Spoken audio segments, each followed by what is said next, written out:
What's up, everybody? We're back again. Happy Friday. It's episode 217 of the Dadbod Golf Pod, proudly a member of the Believe Podcast Network. And tonight's episode is brought to you by BetOnline, the number one sports betting website in the country. Sign on today. Use coupon code BELIEVE, BLEAV. Get a 50% welcome bonus. Give them $100. They're going to give you 50 back free to play with. It's a lot of fun. Casino games, live lines, current lines, future lines, no pass lines, because that'd be cheating. So all kind of sports you can bet on. It's tons of fun. Bet online is where the game starts. Gentlemen, happy Friday. Happy to see you. I did not get the hoodie memo, and I'm a little bit sad because I feel completely left out because I do have a golf hoodie. I believe in hoodies, and love them. This is a great example of why. I mean, this is not a golf hoodie. I don't know if you noticed, but I'm actually I could barely see you. Kill meat for my family. I'm glad you have to every now and then. I need you to make sudden movements where I can make out. I can make you out, not make out with you, but make you out. You've already made it worse. Just leave it there.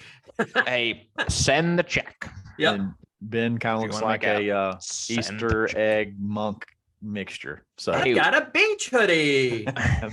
An Easter egg monk. That's awesome. Yeah. I don't think monks believe in Easter. I don't think that's. But hey, let's just give a shout out to that last episode. Let's ride that high for one more second because the douchebags are coming out of the woodworks complimenting us on how much we accurately portrayed them as douchebags. Some of them have asked if that we're talking about them in particular. Yes. Yeah. I do love that. Were you talking about me when you said that one thing? And yeah. So like when you said all of those things, was that whole episode about me? I mean, it takes a special kind of douchebag to think that the whole episode was about you. That was actually number 12. And said, Listen, when you check the box 5 times out of the 10 that we named, yes, we were talking about you. Maybe not said your name, but you were. Yes, we were talking about you. We'll do another list like you might be a golf douchebag if your name's Ben Taylor. All right. So when you're listening to this, it's Friday. It's the second round of the BMW Classic or BMW Invitational, whatever you want to call it. It's the playoffs, second round of the playoffs, only 70 dudes. And one dude's missing from the field. We didn't get a chance to talk about him on Wednesday, but Cam Smith withdrew early in the week, Monday, maybe even before that, but talking about discomfort in his hip and just going to go ahead and take himself out, save himself for the Tour Championship. What are y'all's thoughts there? Cam Smith withdrawing. We're in the second round right now, and he's not in the field. So what do you think about that? Got those hip issues from that thick ass wallet. If you sit on a wallet for a long time in a car, and he travels a lot. Go ahead. Hip discomfort to me is just an immediate red flag. Because it's something you can it is like all inclusive, like, oh, he had hip discomfort. It's very non-specific, but also like, just let's not quite try so hard to be so oblivious or not oblivious, but obscure. Okay. Like hip discomfort. Like, why don't you say like, you see that there's that shot in the trees. Well, there was a root round. He sprained his wrist, like hip discomfort. What? I don't know. I don't like that. I don't like that comes the day after a 2-stroke penalty right before play starts. He has a very mediocre day. And a day before players get together for an all PGA Tour meeting, which I'm sure he was not invited to. What do you think? I mean, what do you think that means then? Where do you think what do you think it means? I think it's just his way of avoiding it because, he's not going to get kicked out of the playoffs for not playing this weekend. He's still going to have a shot next week to win money and that kind of stuff. So I think he just knows he's got to play his ass off. And maybe he is injured. I'm like Nate. I find it very odd that he was very quiet about the whole situation with the 2-stroke penalty. And, the line that kept being used was he just said, well, rules are rules. And that's how he liked it. What does Cam stand to gain not playing this week? If it's, let's just say you're right, it's fake or whatever. What does he stand to gain by not playing this week? He becomes the story. Him not playing becomes the story. And look, I on the flip side, like Phil would do this. Other guys would do this. Cam does seem like a pretty straightforward guy. it just, if he doesn't get the penalty on Sunday, I don't think as much of this, but this is just a heck of a 24 hours for the guy. Yeah. You know? But now he kind of steals the spotlight because now he's like toying with them. Like, hey, I can skip this playoff event and still play in the Tour Championship and still have as good a chance as really anybody to win the Tour Championship. You know, is he just toying with them? Is he just playing with them? That seems maybe a little bit far fetched, but the only thing that the red flag that went up with me was, besides what you're talking about coming off the weekend, Nate, was when they announced that, because they made the big deal about Tiger showing up. And of course, then Tiger was with Ricky. But once it was like, we're having a players only meeting, and I'm sitting there going, well, all the potential live guys are not going to be invited to that. Yeah. Cam's not. There've been others that have been rumored that are probably in the field. That, you know, Joaquin Neiman, was he invited? Is he even in the playoffs? Mark I don't know if he's in the, I don't know if he's in the tournament. I don't know. I just was wondering, like, are there any other guys not invited? And so was he trying to, you think he was, maybe if they said you're staying not in his invited, hotel, he just was like, you know what? I'll just go home. I can't go to the meeting as I'm still a PGA Tour member. And if I can't go to the meeting, then the hell with y'all. I'll go I'll home. see you in Atlanta, or see whatever the third round is. And then, no, that's it. They go to Atlanta after this. Yeah. You know, it used to be 4 rounds. It used to be the Deutsche Bank. Used to start it off. The old Deutsche Bank. the old douche bank. I just don't, I don't know. I kind of think he's probably hurt. I mean, he played like crap on Sunday. He played bad Sunday. He has no reason.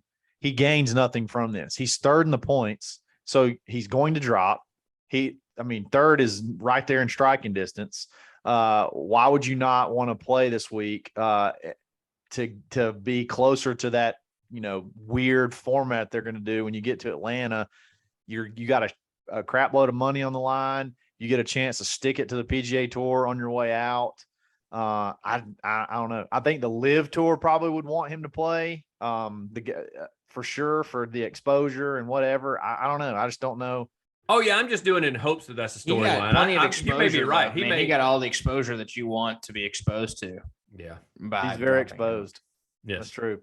I don't know. I just don't know. I don't know what he would gain from, like, unless it was just, I don't know. I want to play, or I don't know. I don't even know how him sitting out would take a shot, like be shooting a shot at the PGA Tour. Like I don't really see an angle where he benefits by either helping himself or hurting other. Like I don't know. I feel like he only hurts himself, but I could be on wrong. the flip side, did they? Which Say, I think this is a huge stretch, but like, hey, did they tell him that he couldn't play or ask him not to play? But then again, like, he could just come out and say, he could just come out and say, like, hey, here's this text from Jay Monahan who told me that I needed to fake being hurt sore hip. So anyway. Oh yeah. Look, it's just, I'm just trying to create some good content. And if you want to come in and be the voice of reason, then that's fine. That's between you and God. Us talking about it is good content. Us arguing or whatever about it is good content.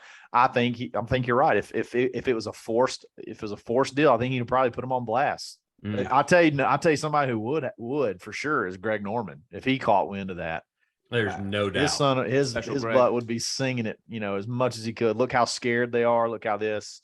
You hinted on that. Butt would be singing. Like, just you hinted on that meeting. Let's talk about that for a second, because one thing I'm kind of shocked about, and again, we're recording this a little bit early. We got some scheduling conflicts, so some stuff could come out before you hear this, but a lack of information from it.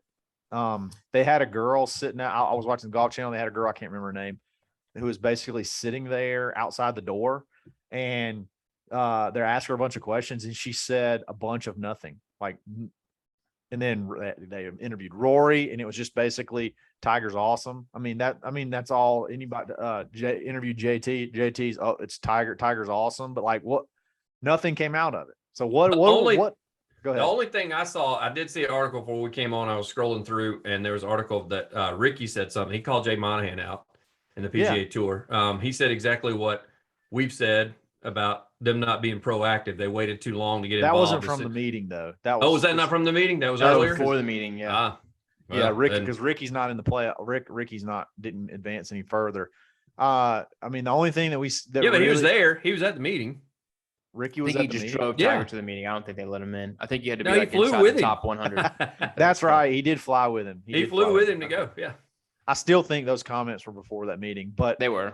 you I saw saw his comments Tiger on- get off the plane, wearing the most dad outfit he could possibly wear, like super like plaid flannel looking button down, and some jeans, and he was hobbling pretty bad. Oh man. You Yeah. put that. You put a cowboy hat on that guy, and he is in a rodeo. I mean, he is just No on doubt. a whatever you ride. Looked I like think he had Crocs on. I'm looked like almost you put a positive he had couple of Crocs. looked like you put a couple of LBs on. Yeah, too, but- you see what I'm saying? Looks like he's been ripping some spaghetti and meatballs. Well, man, what can you do? I mean, you can't really walk that well. I think that just naturally going to happen. But a key part that I saw is when he got off the plane, he went and got in the driver's side, and I was like, you know what? Get in the back seat. Let's just get in the back seat. Of a Let's stay away. Nissan Armada.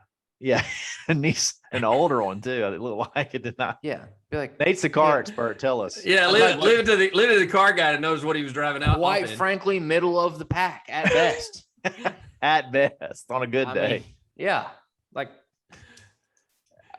I don't know. There's Escalade, Tahoe, Yukon, And black, Lexus, typically black is like Mercedes. kind of yeah. Black color is kind of cool. It kind of looks. It's Yeah, like you Ricky called right before they took off, and they called Enterprise and be like, "Hey, do you guys have anything?" Be like, "We have a 17 Armada that smells like smoke and has 90,000 miles on it." And Ricky's like, "I'll take it." I'll take it. Yeah. Hey, just put it under Eldrick, bitch. By the way, like what Kyle said about him getting in the back, has Tiger not learned this? Look, can we not find a driver? You're a billionaire, Tiger. Oh man. You're Can a we not get a billionaire. driver? Maybe that's why they didn't do it because it's like, hey, can we get a Genesis? Like, nope, you can't. You know, You've lost your. Sir, I'm I sorry. We just just put your think- social security number, and you actually are on the you're on the Yeah. blacklist for Genesis. as, It's this badass went to check Nissan in. Armada with a backup camera. But you can see the lady at the counter. She's like, "Hello, yeah, this is Tiger Woods. I need to get a rental car. Oh, let me repeat your name, Tiger Woods. Let me search that. Okay, it says you can either have a Honda Odyssey or a 2017 Nissan Yeah. Armada. We also Nothing- we have a nothing 2009 Toyota Corolla that we Right. actually just found on the side of the road. If you would like to drive that, sir. they were like, you can't have anything. Dirty Mike after and the boys were in the back seat. They were like, you can't have anything after 2017. We've already just established that. Insurance will not cover it. You're like, hey, I'm driving in this Armada that you guys gave me, and it will not go above 40 miles an hour. I'd be like, yes, sir. We put a governor on it because we watch the freaking news. Don't drive. What do you never ever? Why? I know. What are you doing? doing? Like, even Ricky, like, what are you He doing? should be able to Ricky? teleport by now. Like, What? I Ricky, mean, he's you're- got $1 billion. Ricky, you're his buddy. You get off the plane first and you get in the passenger side after what just happened. There's no chance. I'm like, give me You the think- keys. You think Ricky I'm gets not off the plane, letting but him hey, you good to drive? We just were on this private plane, and no Yeah, things and what happen. a deflating thing if you're Ricky too. You're just flying around in a $7.5 million plane. You get off in a 2017 Armada. Yeah. like who made this reservation? Like fire them. That's why Tiger drives, because he has terrible people around him. He needs Yes. us. Like why I he was- guarantee you. Go ahead, Nate. That's why he was hobbling, because it's like, God, dude, I don't want to get in this thing. I know there's a video camera on me. But hey, newsflash: first time Tiger Woods has ever been in a Nissan. I guarantee it. No, I just mean, guarantee it. since Not college. since the 1987 Nissan Sentra that he drove to the USAM in '93. Exactly. Yeah. So what was the point of this meeting? I'm hoping some of that's revealed as time goes on. What are the plans? I really kind of thought there was an outside shot. Jay Monahan could have been let go, replaced, retired, whatever. And that may have been discussed. And that could have been on the table. He was not there. Monahan was not there. I know that. No. It was literally just about 11 players. And that was it. I don't know. I would love to speculate. I would love to be a fly on the wall. But First person I thought of when I saw the Rory quote was you. When he talked about it, he said, he was in the room, but you definitely tell there's an alpha in the room. And I wanted to be like, you know what, Rory? You're never an alpha on the course, Yeah, but in the everybody- he room. said it too. Everybody knows that. Yeah. And he like, what's with this alpha thing, dude? Like Kyle's been harping on this like alpha and like beta thing. Like what It's hip right now, dude. You just gotta Science, roll it. bro. It's a big thing. Yeah, alpha's tough. Beta's not tough, but beta's right underneath alpha. Yeah, Yeah, so it'd but be like sucks to like, hey, join our frat. Like, what are you guys like? Wait, we're betas. Be like, oh, dude, you guys are weak, bro. Exactly. I'm gonna go join Alpha Pi. Alpha. Alpha. Oh man, Yeah, yeah. you in AAA? Call me for a tow, boy. I still can't get over the Armada comment. Like the Nissan Armada. Like that is the. I don't care so much about the meeting as who made that appointment, who made that reservation. Yes. Yeah. That is huge. That is very important to find out. You know what? And if you're the tournament and that's the courtesy car, what the hell are you doing? Maybe this tournament's like, no, it's BMW. The Like, they're not even BMW related. championship. Right. Why isn't he in a BMW? I know. This is the ultimate driving experience. I mean, Like, you hey, can't even wreck those. Hey, we're about to fly in a $40 Careful. million private jet. Do you mind just pulling that Armada out onto the runway so we can just get right in it? Yeah.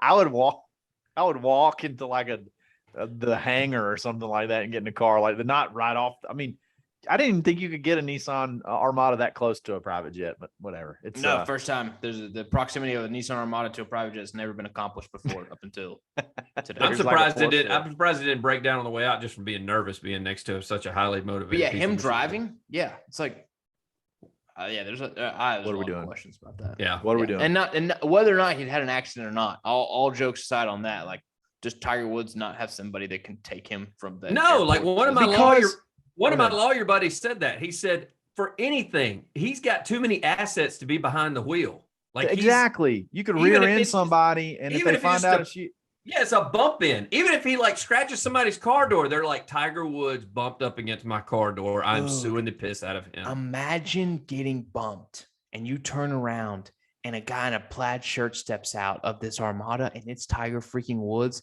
And you look over and out of the passenger seat is Ricky Fowler. And he's like, I told you, Tiger, I told you the brakes sucked. And you still got up on this guy's ass. You're back in. I'd be like, you know what, Tiger? Just just write me a get- check for $300K. You just get folded up. The back of your car or just gets folded up by Tiger in an Armada. What is happening? You'd be like, Tiger, Ah. this is like this looks like your car back in 09 with the 6-iron, bro. Oh, that was Wow. Escalade. That was an Wow. Escalade. Like, just Yeah. what Yeah. are you doing? Yeah. Oh, He's- man. It's It's fallen with- from grace, dude. With all the assets, I mean, I just have no idea why he'd ever get behind the wheel. Yeah. No clue whatsoever. ever. All right, so we talked about this. Let me tell you something that is not. It's way beyond The Armada of rangefinders. It's like it's close to it's got all the features of the BMW. That would be the Blue Tees golf But for an rangefinder. Armada price. But for a price of a used Armada. For a price of Tiger's rental car Armada. Take you it can home get- today. Take it home today for under $300. Use coupon code DADBOD. Take another 10% off. You get all the features of the BMW, but you pay the Armada sticker price. No, it's great. You got slope toggle on and off. You got the lock on Yep. buzz, lock on pin, the magnet, infrared display, scan mode, a great carrying case. I've already said the magnet. Yes. And great prices too. Even So though Kyle never uses the magnet. Well, he does. I'm getting better, getting about much better 50% at of the that. time. Well, Kyle has to play golf in order to use the magnet. Yeah, Yeah, he hasn't been a while. I Doesn't could do sell anymore. everything. If I sell all my stuff, I'm still going to keep my Blue Tees rangefinder because it's There that you go. great. Check them out today. Blue Tees Golf. It's where rangefinders start. Okay. Just see Kyle selling all the stuff and then sitting on the tee box on a par 3 on a Saturday and be like, hey, I'll Trying. shoot this for you guys. I'm just, guys just want in me to shoot this? tears. Just Yeah. in Does absolute anybody have a tears. 7-iron that I can hit real quick? I'm just Sold here my- for the company. Yeah. All right. So one of the Birdie things, this did not birdie hole. There's a birdie hole, guys. Birdie hole. Man, I don't even know where to go from here. Okay, so this did not come out of the meeting, but it came out about the time that everybody said there was going to be a meeting. Patrick Reed has decided to sue Brandel Chamblee and is it the PGA Tour? The Golf is it Channel. The Golf Golf Channel. Channel. Yeah. For like $11 billion. I mean, it's an absurd amount of money. It's like 11D. it's billion. what 175 million or 750 million. Like it's something. No, crazy. it's more than 100 and something. It's up there. Yeah, it's an 750 million. $750 million. Like, where did you come up with that number? Patrick Excuse Reed? me. It said excess of 750. So maybe there's some punitive damages they're going to throw on top of that. I've got a couple comments here. Okay. First of all, I hate that it had to be him suing Brandel because this is just like a lose-lose for me. Like I hate Brandel Chamblee and I really can't stand Patrick Reed either. But there's a movie called The Gambler. And at the end of it, he's talking about having enough money to where you're at the level of FU. And he's like, you get enough money in the bank. Someone tells you to do something. Someone says something to you, whatever the case may be. Your boss tells you to do something. FU. Okay. Patrick Reed has just come into FU money. And he's like, you know what? I'm just going to sue Brandel Chamblee and the Golf Channel because everybody hates me and they're the face of that hate. And I can pay the lawyer fees and I can outgun the Golf Channel and outspend the Golf Channel and Brandel Chamblee. And I'm going to do it because lawsuits are all about who can spend the most money. That's why you can never sue these huge companies. That's why they always win because they have all these lawyers and all this money. So now he's literally just taking all this cash from the live and embarrassing Brandel. And he may not even be using his own cash. And it's beautiful. They may be doing it for him. They may be backing it for him just to take a shot. Take a shot. Yeah. And maybe he's just the face because the LIV Tour hates Brandel. I mean, Brandel's been the most outspoken person against LIV Tour probably in the history of the LIV Tour. Yeah, he was right up with it. And now you've got one of the most polarizing figures in golf pitted up against him. This is awesome. I will say, I was looking at the article, Kyle. He got a bad lawyer. According to the document, the suit was filed by Larry Clayman, Florida-based attorney, who's been on the losing end of a number of defamation lawsuits. Hey, you got to take a shot. Is it even about winning though? It's like, is he due? Is that why we picked him? Is that the problem? It's like that, just the law of large numbers. Maybe he went cheap. Maybe he got the cheapest one. It just so happens he sucks. But they were like, hey, if I'm going to pay this guy, I'll at least just get somebody cheap. What's crazy to me is naturally you would think has to be over the LIV Tour, but it's not. It's not about the. No. It has literally. It's on paper. It's not. On paper, it's not. Right. But I mean it's basically referring to all the different times Brandel and the Golf Channel showed him cheating. Like and it says since he was 23 years old, which is like the past 9 years. That's what it says. I've been cheating for 9 years, and for 9 years they've been showing it, and I'm sick of it. Continuing. It's actually there's more. You were right, Kyle. There is more. It's Golf Channel, Chamblee, PGA Tour, and Commissioner Jay Monahan. Wow. Continue. This is it. This is what is. All conspiring against him for destroying his reputation. This is what one of it says. It says continuing and aggravated harm to Mr. Reed's professional, business, and personal reputation and livelihood. Well, I'll tell you what, the problem with this is that LIV Tour check really hinders the whole livelihood thing. It really, really hurts that. I don't know. This could be number 13 on the douche list, I think.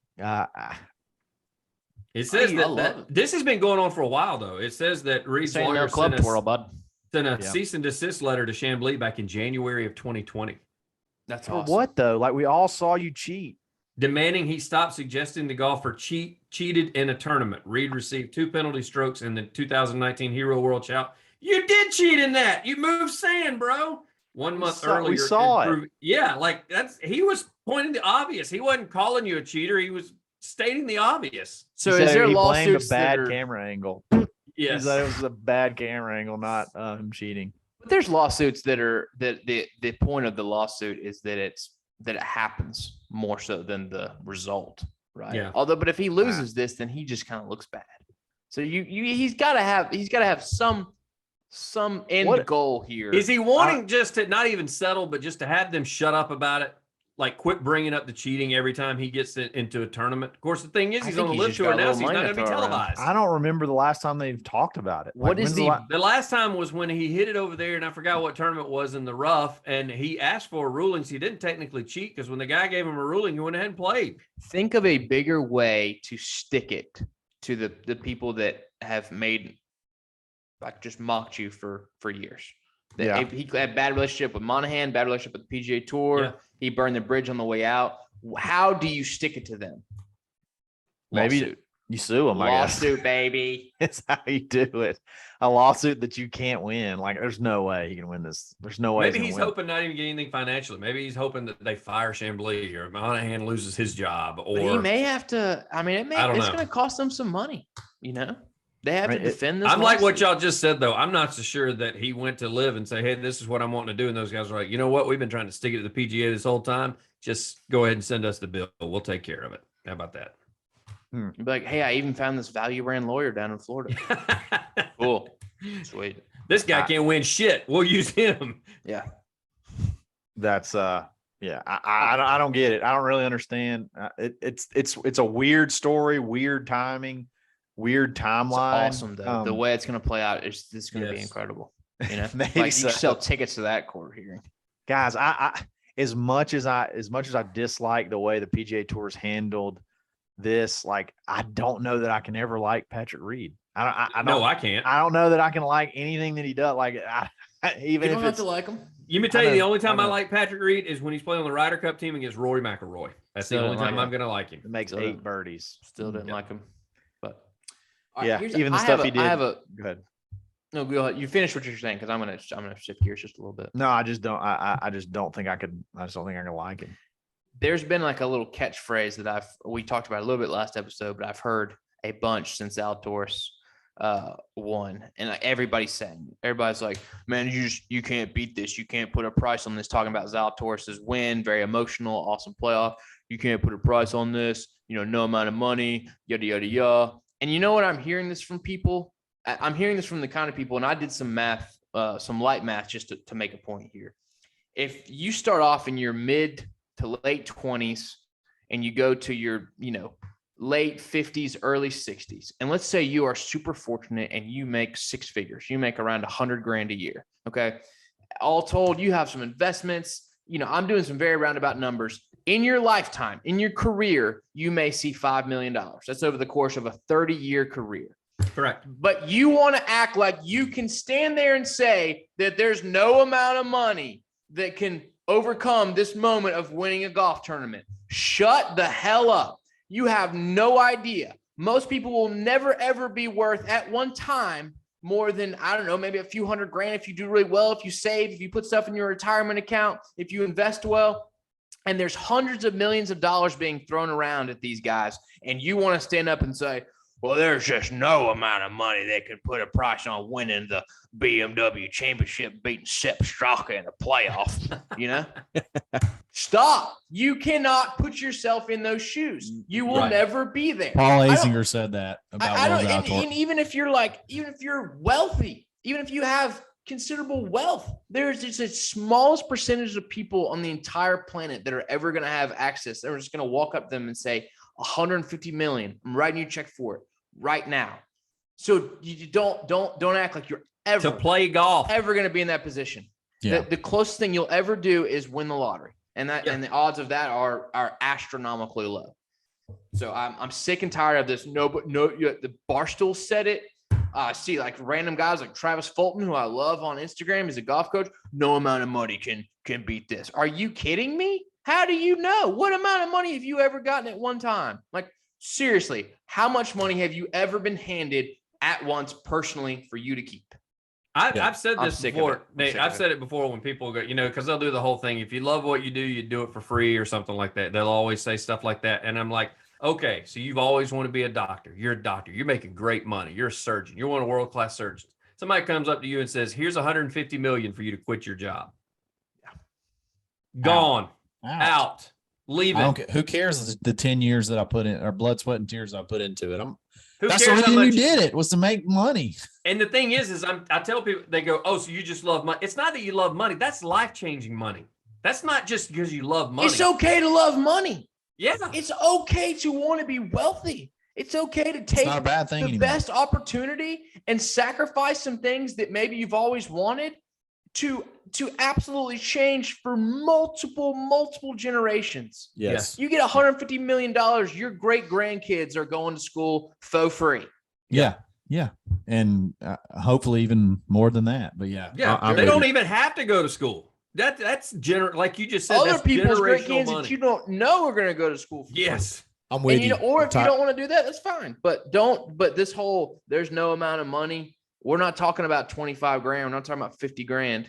This is, we're talking about serious coin here. It's also easy to say that when you're not ever going to get offered that amount of money. Yeah. You And know I'll what I tell you mean? what, It's also easy to say it when you're somebody like Paul Azinger, who's probably got 50 million in the bank. If It's you easy for him think to that say no that. amount of money, blah blah blah blah blah blah blah, you don't think at any point Zalatoris was thinking about the check that he was just about to cash for that win? That's another Play for thing. free. Play for freaking free if winning and beating Sepp Straka is such a big damn deal. Yeah, we act like they're playing for like just reputation, like they're not playing for millions of dollars. That's stupid. I mean, like Kisner said, they pay a hell of a lot of money for 20th place. Exactly. Exactly. And look, I love Will Zalatoris. Very excited for him. I think he's got a huge career ahead of him. Yes. I don't think there's anything wrong with him saying, hey, I don't want to go to the Live Tour. I'm not going to do it. But this whole no amount of money thing, get off of your high horse.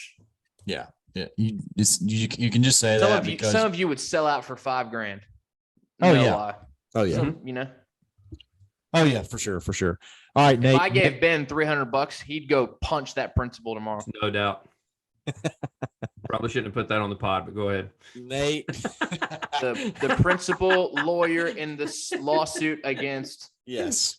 Cell phones. All right. Sorry. Never mind. Nate, the last topic you had something that you wanted us to talk about, discuss. I'm gonna turn the floor over to you here. Yeah, it's kind of a scenario situation. So Wind us up. Scenario. Wind us up with a good little scenario.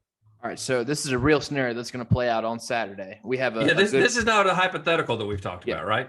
Right. We have a good friend of the pod who is playing in like a par 3 contest on Saturday, and there's a former PGA Tour player, now Live Tour player, who is highly recognizable. This person has asked me not to reveal the name of himself or the player, but there's only 28 guys playing in this par 3 contest. So there's like, I don't know, what's the math on that? Like 6 groups of 4. So they're going to hang out beforehand. They're going to play the par 3 contest. They're going to hang out afterwards. And our buddy wants to know our take, our opinion on rubbing shoulders with a Live Tour player in the context of it's not a pro-am, it's not a tournament. Like you're hanging out, drinking with this guy. So here's a couple questions that he asked me.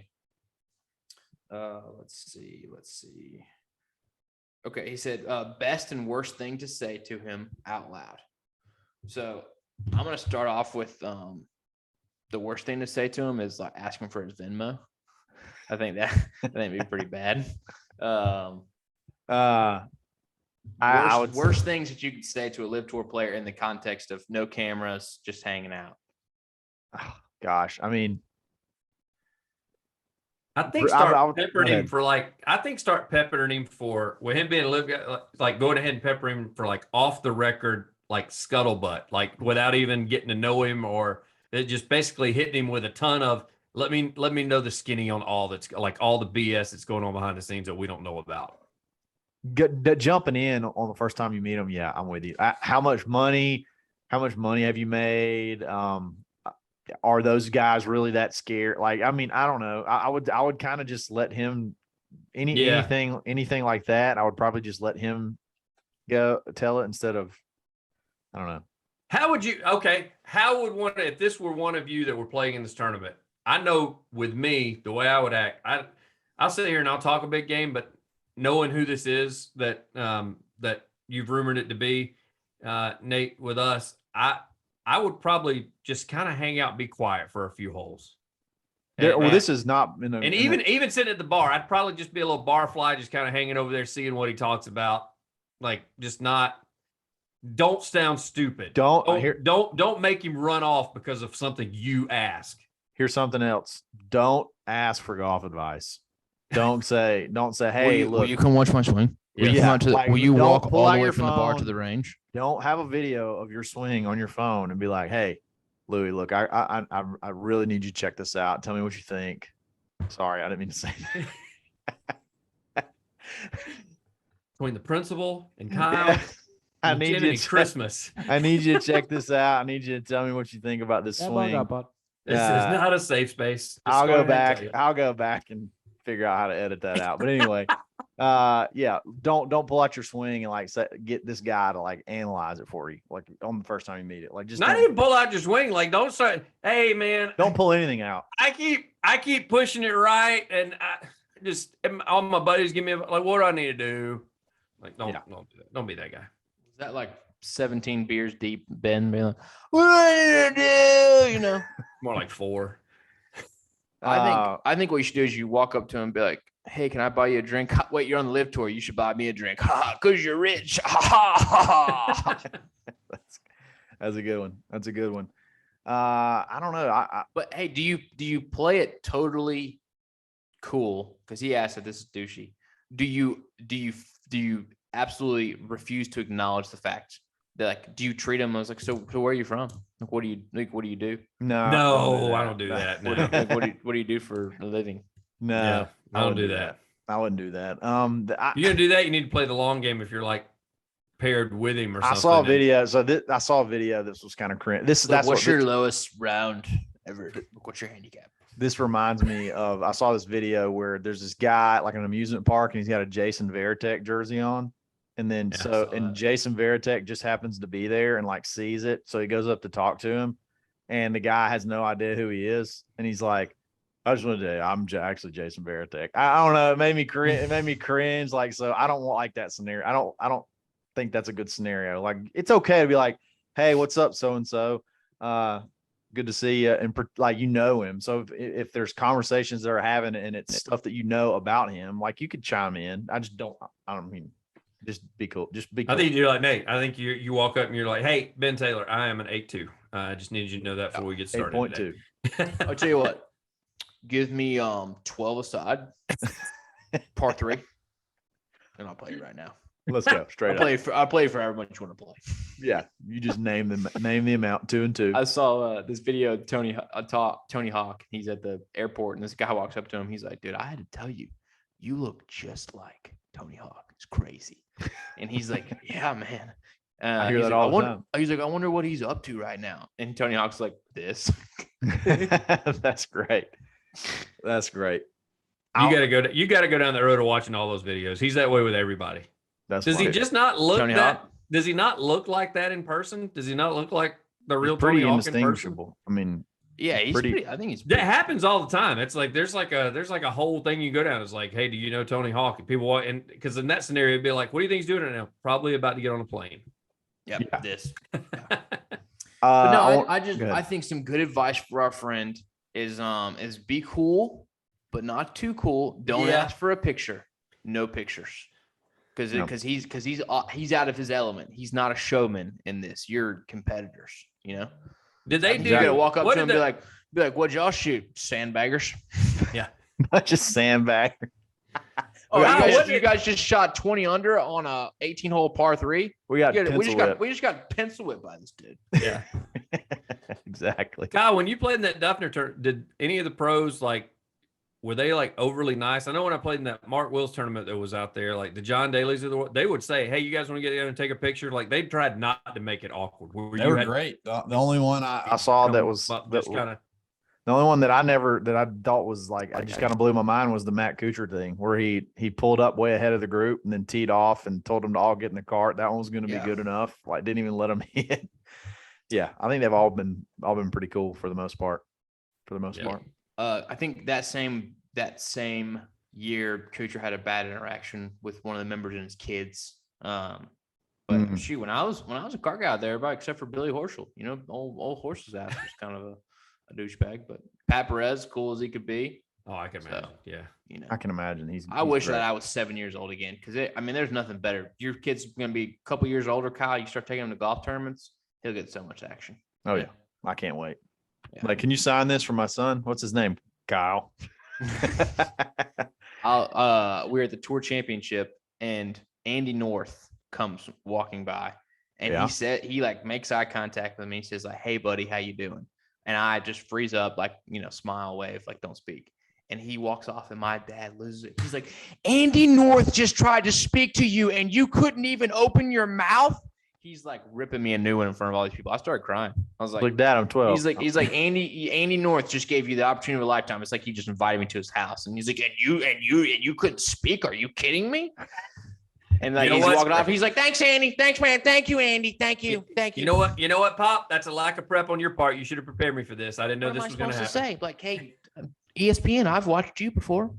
Whatever. One time, this is not golf related, but when I lived in South Alabama, in the Senior Bowl is always in Mobile. And it was the year Phillip Rivers was coming out. And we would always go to this hotel. My dad would go, he would take us to this hotel. It's where they stayed, and you could catch them coming out of practice and going to meetings and stuff like that. And you get stuff. Well, we got down there way early, and we were in I was in a gift shop with a couple of buddies of mine. When I was probably, I don't know, 12, 13 years old. And Phillip Rivers, I didn't know him at the time, but he's standing outside. He sees kids in here basically. And he's got his bag, and he's walking back and forth, looking in basically. And basically, I honestly think he was trying to get us to come ask him for his autograph. Because finally I was like, "Hey, Phillip Rivers, can we have your autograph? Can we have your autograph?" He's like, "Oh, shucks, sure, man. Let me sign it." But he was literally, he's pacing back and forth and looking right in on us. So I don't know. It was funny. That's kind of weird. Yeah. Sort of That's not really where I was expecting the story to go. No, I wasn't either. It was an autograph story. I mean, well, guys, thank you for joining us this evening. Absolutely. Y'all have a great Friday, great weekend. And I'm going to be out next Monday and Wednesday. It's my 10-year anniversary. We're going on a trip this weekend. So I'll miss you guys, but we'll get back and hopefully have some fun stories that we, travel mishaps, whatever. It'd be fun. Always fun to talk about. So fun stories. No, man, you're going international travel. I don't know if we want to hear of any bad mishaps. You know what I'm yeah, saying? that's true. That's true. That might mean that you're out for a lot longer. That's true. That's true. But y'all have a great weekend. Play some golf. Enjoy the BMW Championship playoffs. They're going to wind it down to the Tour Championship, and then we'll go to Atlanta next week. So, or 2 weeks from now, whatever. Anyway, 2 weeks. Yeah, they take that. 2 weeks. They take a week off. But y'all have a great weekend. We'll talk to you soon. Because then they play the opening weekend of football. It totally sucks. Yeah, it sucks. Have a great weekend. Love you guys. Episode 217 of the Dadbod Golf Pod. We're always Always Alright.